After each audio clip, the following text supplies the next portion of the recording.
The Great Commandment and the Great Commission are really intended to be at the heart of the church. Love God with all your heart, soul, mind, and strength. Love your neighbors, yourself. And then how do we do that? Well, we make disciples of all nations. We spread the glory of God, and we lay down our lives for others to know the gospel of God as we make disciples. So this it does need to be at the heart of the church. Some people might think, well, I don't know if my church is focused on that. Well, the beauty is you are a part of the church, and disciple making at the core is a grassroots movement. Disciple making doesn't require that there's be certain structures or programs or this or that in place. Disciple making involves people. And so, regardless of what may be going on right now in somebody's church, they can look around and say, who do I know that doesn't know Christ that I can work to lead to Christ?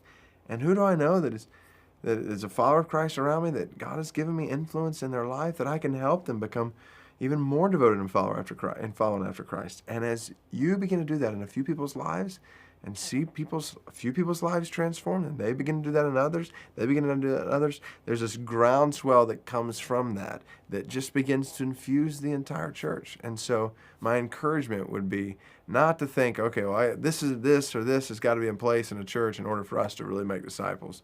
Well, start with where God has given you influence, even if that's with just a couple of people who don't know Jesus, and let disciple making begin there. If you have more influence in a church, if you have an opportunity to speak into how different programs or things in the church are fueling or distracting from disciple making, then maximize that influence to focus on disciple making.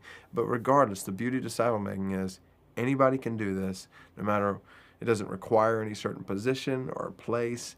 All it requires is a love for people. Start there and let grassroots disciple making become the fruit and the byproduct of your life.